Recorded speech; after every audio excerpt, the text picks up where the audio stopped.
Pernahkah kamu berpikir, mengapa bola diam bisa tiba-tiba bergerak? Atau mengapa mobil berhenti saat kita menginjak rem?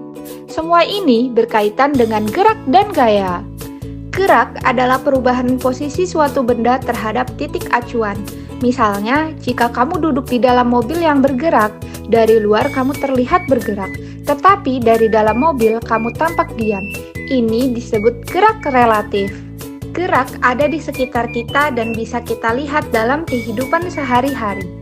Misalnya, saat kita melihat kereta api yang melaju di rel, itu adalah contoh gerak lurus karena bergerak dengan arah yang tetap.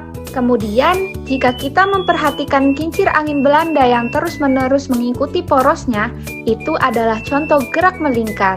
Di taman bermain, kita bisa melihat mainan ayunan yang bergerak maju mundur dengan ritme teratur, yang merupakan contoh gerak osilasi.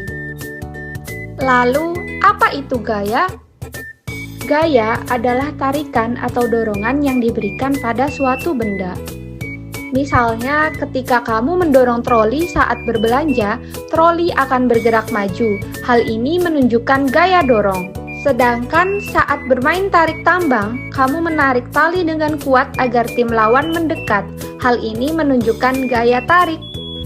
Isaac Newton adalah seorang ilmuwan besar yang hidup pada abad ke-17. Ia banyak berjasa dalam memahami bagaimana benda bergerak dan bagaimana gaya bekerja pada suatu objek. Konon, inspirasi Newton muncul saat ia melihat apel jatuh dari pohon. Ia pun bertanya, mengapa apel jatuh ke bawah, bukan ke atas? Dari sinilah ia mengembangkan teori gravitasi dan 3 hukum geraknya yang terkenal. Nah, sekarang kita bahas satu persatu hukum Newton dan bagaimana kaitannya dengan gaya dan gerak.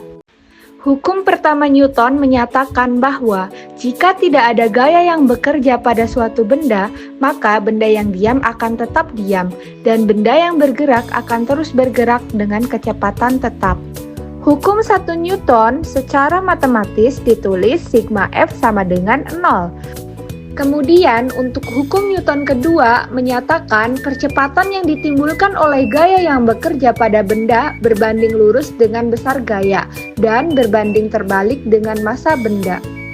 Secara matematis dituliskan F sama dengan M kali A, yang dimana F adalah gaya, M adalah massa, dan A adalah percepatan. Pada hukum Newton ketiga menyatakan bahwa setiap aksi menghasilkan reaksi. Jika suatu benda memberi gaya, benda yang menerima gaya akan memberikan gaya yang sama besar tetapi berlawanan arah. Hukum Newton 3 dituliskan secara matematis F aksi sama dengan min F reaksi. Itu dia penjelasan tentang gaya dan gerak. Sekarang kita tahu bagaimana benda bisa bergerak dan bagaimana hukum Newton menjelaskannya. Semoga penjelasan ini bermanfaat dan semakin memudahkan kalian dalam belajar. Teruslah penasaran dan jangan berhenti belajar.